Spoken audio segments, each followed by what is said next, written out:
Welcome back to the Garden Girls podcast. If you're new here, I'm Dagny and this is Meg, and Amy is out for today, but we're going to jump right into it, do a quick little episode with you guys, kind of going into plants that we have trouble growing or that you have trouble growing, and talk a little bit about why you might be having those problems and what you can do about it, because I truly believe that nobody doesn't have a green thumb, right? Like there's always a reason and something that we can learn and try to do differently next time.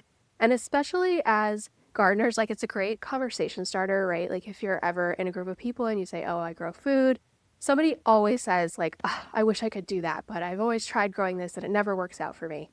So I thought it'd be fun to dive into that a little bit today. So Meg, do you want to start us off? Yeah, so I'll start off with one that doesn't grow well for me personally. I do get a lot of comments about this on Instagram, and I'm kind of like, I just can't help you because I'm still figuring it out myself, and that's okay. But it's corn. I have only grown corn successfully. I'll say I only had one successful year with corn.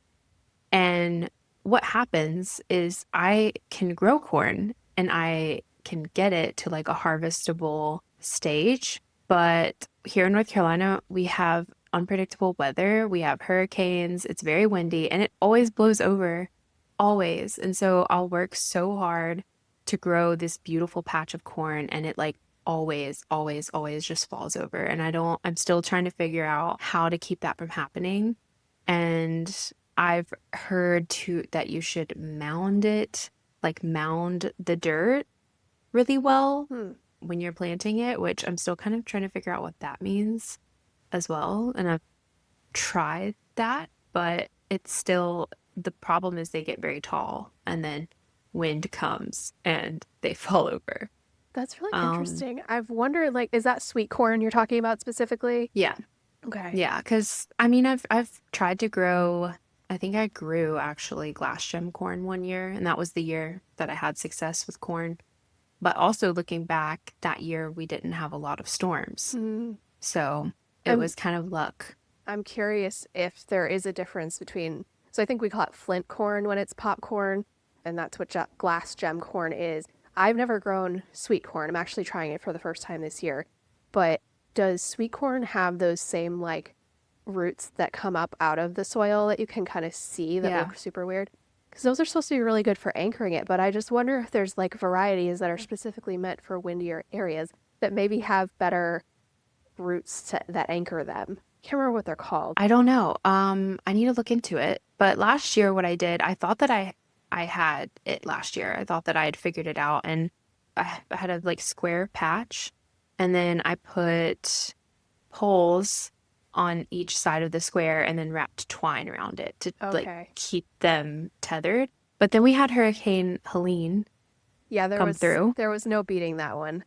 There was absolutely no beating that one. And so, yet again, I think I harvested like a couple of years of corn. And the ones that I did harvest, it turns out that they weren't pollinated well, which is another thing that people have trouble with corn because it's wind pollinated. Like every single little strand that comes out of the tassel is a kernel of corn, and like every single one of those has to be pollinated well for a full cob of corn. So that's just another challenge that people have. Yeah, the pollination of corn was probably one of the most mind-blowing facts that I learned as a gardener. Yeah, I remember learning that and same, just being shocked. Like, it's crazy to think same. about. And like when we grow it in smaller blocks, we have to like hand pollinate it. It looks so silly, but Yeah. I enjoy doing it. Like it's a kind of a fun little job. I was thinking more issues with germination, so it didn't even occur to me that you would have issues with that. But because corn, I think the soil temps need to be pretty warm, right, before you can actually plant Yeah. it. Yeah. That's so Yeah. disappointing. It takes up so much space too. And to get to all that point to where it's like there are ears of corn on there and have it knocked over would be so frustrating. Yeah. It's like germination is not a problem for me. No. I can get it going. It's just it's right when it's almost ready to be harvested is when I lose it, which is what's so frustrating. And honestly, this year I'm debating even planting it. I'm just like, I don't know, should I just give it a break for Give one year? yourself a break. Yeah. Right. Yeah. What's one for you? Yeah. So I think the most common one that I've had from people in comments specifically, but that I've had issues with too, although I think I've cracked the code, would be sunflowers. I know you seem like you always have beautiful sunflowers in your garden. So, and I do not the have an issue the with birds are sunflowers just at planting all. them for you, I guess. Yeah. But every time I show sunflowers in my garden, and maybe this is true for you too, you get comments where like people are like, I cannot get sunflowers to grow because that is like a seed that's prime food for all your chipmunks, your squirrels, your birds. They love sunflower seeds. So it's really important to protect them while they're first getting started. I've done this a few different ways. Typically, I don't recommend this, but typically what I've done is I've actually put a little mason jar over every single seed in the ground because otherwise they'll get dug up. But what happens is that turns it into a really hot little greenhouse. So not ideal. You could do that with like a water bottle cut in half too. That would maybe vent a little bit better because I would always have to take them off during the day as well just to let all the heat out. I use those like wire trash bins that you can get from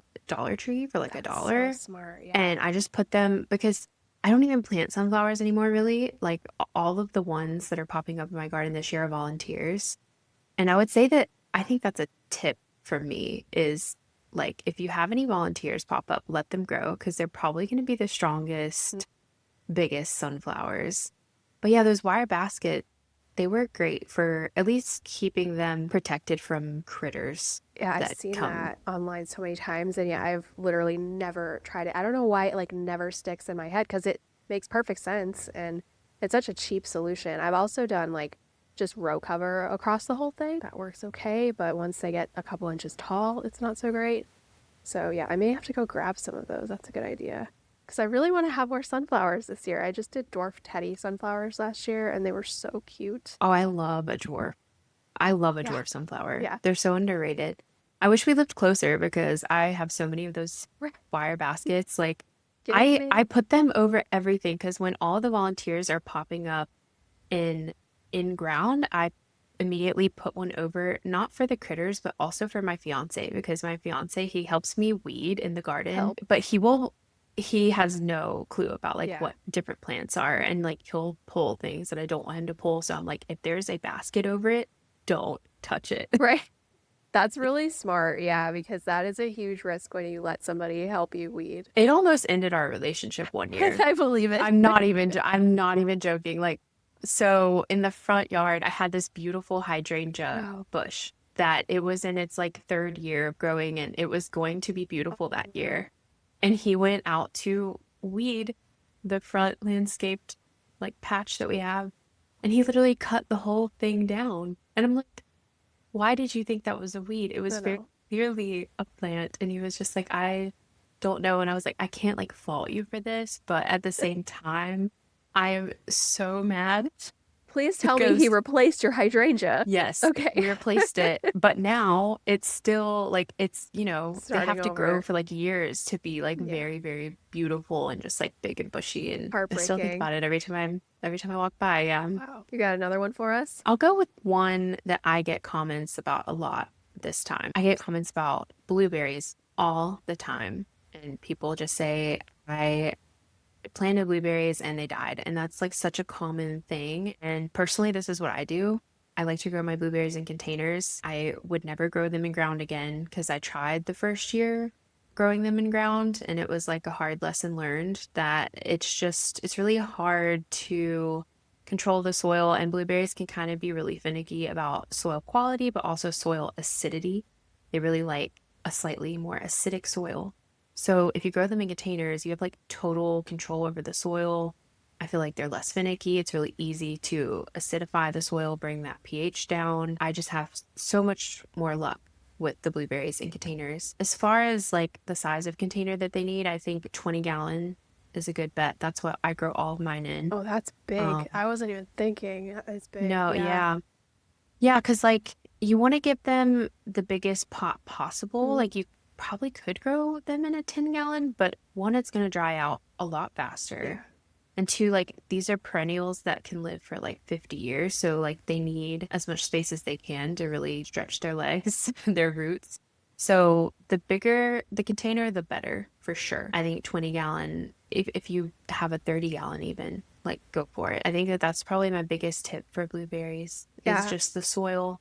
I need to do that because we have some in-ground ones that have literally never produced like more than a handful and they're like going on 7 or 10 years old now. Like, I don't even know why we bother at this point. We need to just give up and start over. I'm hoping maybe this fall I can get some planted in grow bags. Do you like mulch the grow bags too? Yeah. Yeah, I put, just because it's so hot here and they dry out quicker, I put straw mulch.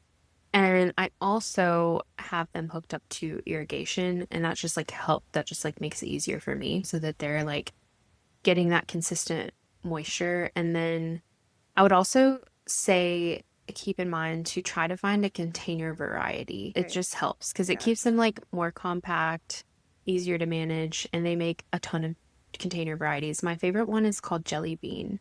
That's so It's so cute. cute. Yeah, and it's such a cute little plant. Like it stays so Oh my tiny God. and compact, but it's like full of berries. It's so cute. I That's can't wait. perfect. It's like full of berries right now, and I just can't wait for blueberry season. I'll have to pick your brain closer to fall on this because I feel like I've never successfully done it, and I definitely want to have more blueberries because that's something I eat so much of. So the fact that like we don't grow them is kind of crazy. They're such a good one. Okay, what's another one you've got for us? Yeah, so I'm gonna go with a honeydew melon because what on earth, like, and even let's just throw cantaloupe into this, okay? What is going on? They're pretty big plants. They take forever to germinate, and I get like maybe two off of it, and I never seem to pick them at the right time. To me, it's like they should be like squash.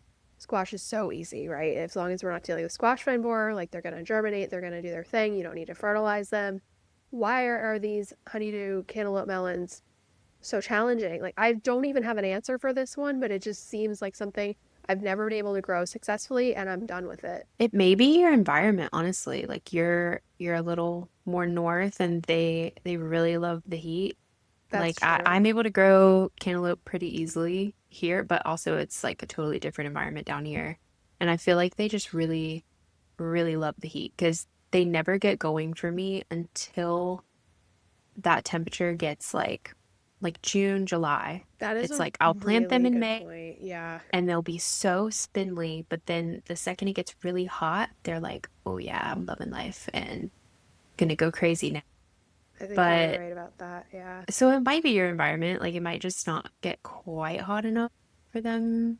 I wonder if I think the seeds I've grown have been botanical interest, and I don't know where they source from. They're based in Colorado, but I don't know if their seeds are coming from all over. It might be nice to try a melon variety that was grown by like Fedco, where they're in Maine in a climate that's much more similar to mine. Yeah, Hmm. I think that makes a lot of sense Yeah. because I've been like definitely leaning into sourcing more local seeds as well because they just do better. So much They're better, honestly. Yeah, they're acclimated to your environment unless it's something that is very specific that I really want to grow that I can't find. Like I'll buy those seeds and grow it, but anything else, especially if it's something that's challenging for you to grow, like try to source it locally and see if that makes a difference. Yeah, I think that's a great tip in general. Melons in general are they're just crazy. Like I'm at the point where I would just like rather just go buy those at a store. Maybe not cantaloupe, but watermelon was also on my list. Yeah, so tell me about this. I just don't think I'll ever grow watermelon again. I don't think that they're worth it. At least with cantaloupe, you know when cantaloupe is ripe, right? Sure, Because because it like falls off. it changes color. You can literally smell it. Like Hmm. you can take a cantaloupe and smell it and you know that it's ripe. With watermelon, you have no idea. It's so hard to know when is the right time to pick it. And there's all these little tricks and stuff that people have. But I feel Half of them, like they don't work. They don't. I know. I feel like No, it's all just like lore. Like it's I feel like totally it's like lore. legends. It's yeah, it makes no sense and it I don't know. I've tried everything. I've literally tried everything. And I think last year I was like, nope, never again. Because they're huge plants. They take up a lot of space. You dedicate a lot of time. They're heavy feeders, so you're having to fertilize them a lot. They drink a lot of water. So it's like they're using all these resources and then you grow a watermelon. It's looking beautiful. Think that you've gotten it and you pick it and then you cut it open and it's like massive disappointment. And I've been disappointed too many times. I If understand. you can't even like get if you're not even going to 100% get a good one from the store, what makes you think that you're 100% gonna get one from your garden. So what kinds have you tried to grow? Okay, I've tried to grow, it's like gray, Charleston gray, I Yeah, think yeah. is what it's called. So that one's like a local one. And then I've tried to grow the moon and stars Okay. watermelon, which that one's super cool. I love like the look of that Yeah, one. it's really pretty. But and I grew one again, it was like beautiful. I cut into it and it was red, but it wasn't sweet. It tasted like water. Wow, that's so Yeah. disappointing. And then those little mini ones that Sugar baby? they're like sugar baby. Yeah. Yes. That Those one those they ones were I more have okay. pretty good luck with. I will say Sugar Baby Yeah. has been more reliable for me. I've also done Mountain Sweet, that's the yellow one, and those are really M- good.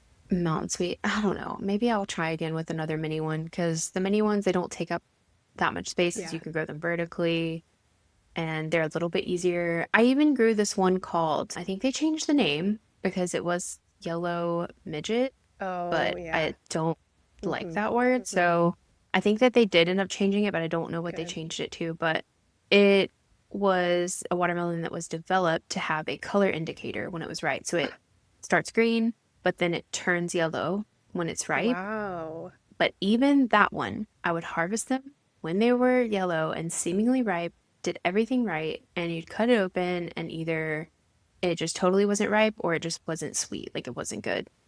The thing with it not being sweet is interesting. Well, it's still ripe, but it's not sweet. I wonder if there's some other chemical process that has to happen that we're missing that like has to do with mineral content of the soil or Yeah, something that's it has to affecting do why with it's not sweet. everything. Yeah. It's like I've asked people, I've like gone on forums and I'm like, I can grow everything. I can grow literally everything, but watermelon is one thing I can't crack. Please help me. And they're like, you're doing too much water or too little water or, I know those forums can make do your head spin. yeah. I'm just like, you know what? I don't know. I give I up. can't figure it out. What sucks is like watermelon is probably one of my favorite Oh my gosh. fruit ever. Watermelon with tahini in the summer. Would you believe me if I said I'd never had tahini? I know, I know, Dagny, I there know, have been several times on this I podcast where know. you have said something like that to me, and I'm just starting to think that you need to expand your palate I think you're right. a lot. And I think you need to come here and help me with this. Like, Yes, you need to I experience these know. things because I'm like starting to feel a little sad for I you. feel What was the sad for other thing me. you had never tried? Oh God, Tomatillos. You'd but I never had fixed salsa that last verde. year. I did, and now I Okay. can't live without it. The main thing is that like you're recognizing it and you're Yes, I'm expanding it. aware. I'm That's the aware. main thing. You're aware. Okay. And so when I did pick my one cantaloupe last summer, I actually put coriander on it. That was so good, which like everyone on the internet was like, that's disgusting. But it actually was good. No, And what yeah. else? Oh, with watermelon, I really like to do like a watermelon basil feta salad. Have you ever done that? Yes. Yes, so good. Yes. So With good. I also add olives Oh, I to hate that. So, olives. God, Becky, You can just this unfriend me now. yeah, honestly, I don't know if I can do this with you anymore. We need to have someone that has like a better palate on the I pod. know, I know. We'll find someone. I'm totally kidding. But I used to work at this fine dining restaurant when we lived in Ireland, and one of the things on the menu that I had never tried before was a watermelon feta olive. And I'm pretty sure there was coriander as well in that salad. And then Interesting. it was like dressed with olive oil. It just like Yeah. didn't seem like it would be good. But the first time I tried it, I was like, what? This is so good. I would try it. I mean, I'm not gonna say like I'll never eat an olive again. I even the things that I don't like, I try to eat them at least once a year in a new way to see if anything's changed. But so far, olives have not made the cut. It's okay. We don't, have to like everything. I was not convincing. Okay, I have one more that is kind Okay. of like iffy. I think this is incredibly easy to grow. And I talk about growing garlic all the time because it's one of my favorite things to grow. But every time I talk about it, I get comments from people saying that it doesn't grow well for them. And I think that this has a lot to do with timing and misunderstanding the growth cycle of garlic, and misunderstanding the difference between the soft neck and hard neck, which we did a whole garlic episode, right? Like we've gone into all of that. Yes. So I Yeah. won't go too deep into it. But I think just kind of educating yourself on that because while it is really low maintenance once it's in the ground, knowing what type you have and knowing when to plant it is really important, because a lot of times they'll be like, oh, I just got one giant clove, and that's not supposed to happen for your hardnecks. So that can have to do with cult stratification and things like that, but nothing too crazy. Garlic is one of those tricky ones for a lot of people. I think one mistake that I see made all the time is they peel off the outer layer when they're planting it. And it's like you have to leave that on. I You have a can't peel story it about this, because you okay? did it once, didn't you? No. So listen. Oh, oh. So my cousin is one of my closest friends, and she's gotten really into gardening recently. She knows I have a YouTube channel. She knows that I have videos about planting garlic. Do you think she watched it before she planted her garlic? No. She literally had just found out that she was pregnant this day. She spent hours like peeling each individual clove of garlic. Oh no. She's super emotional. She plants it all, then she realizes that she did it wrong. Her pregnancy hormones are like going crazy. She was so upset. I was like, you know what? I would cry. Just leave it in the ground. Let's just see what happens. Like, I'm like, I don't know at this point. You already did the work. We might as well see what happens. And what do you know? I just checked on her garlic a couple of weeks ago and it's sprouting. None of it rotted. That's So good. I think the main reason you're Okay. not supposed to peel it is because it could rot in the soil, right? Yeah. I guess maybe in some, I'm not going to recommend it, but in some cases, might not be catastrophic. Right. Like if you've already done it, Right. don't have a panic attack But don't about do it. it. Like I would. But just leave it. She It's was probably gonna be so fine. upset. I felt really bad, but thankfully it seems like she's gonna get a garlic harvest after all. Oh, I'm so happy for her. Yeah. I have like one more Okay. that I'm just gonna say really quick because this is another struggle for me. Honestly, this episode is just like what can Meg not grow? I love that. Because you can grow That's okay. everything. Yeah, except for, These three you know, a things. few things. And one of them is Brussels sprouts. I've pretty much given up on Brussels sprouts as well. I can never get the timing right. I know that they're really difficult because they take a long time to grow. So And long. especially here. I think it's like up to 110 days or something. And especially here, it's just hard to get the timing right because if I plant them in summer, like a lot of people do, it seems like they just never really get going because it's too Too hot. hot, yeah. But then if I plant them in the winter, again, it's like they never really get going. Yeah. I don't know what it is, but I've just given up. And also, they're just like super heavy feeders. Anything that just takes a lot of effort as far as like fertilizing, Yeah, it I can don't be know. tough with brassicas, and I can see, especially in your climate, how that would be difficult because you just have like it's more mild overall, but then your summers are really hot. I never understood that in general. Right. I still have problems with that in like growing a fall garden, because it's like, Yeah, okay, I have to plant all this stuff in August that wants to be cold and like literally needs cold temps to right. just germinate.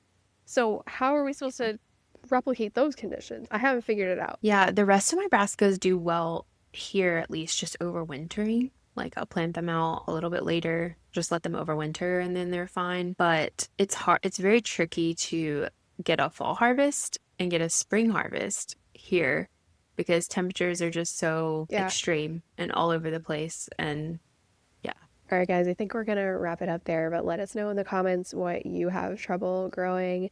Make sure you like and subscribe, and you can find us on most places that you would find podcasts: YouTube, Apple, Spotify, and we're also on TikTok and Instagram. Bye. bye.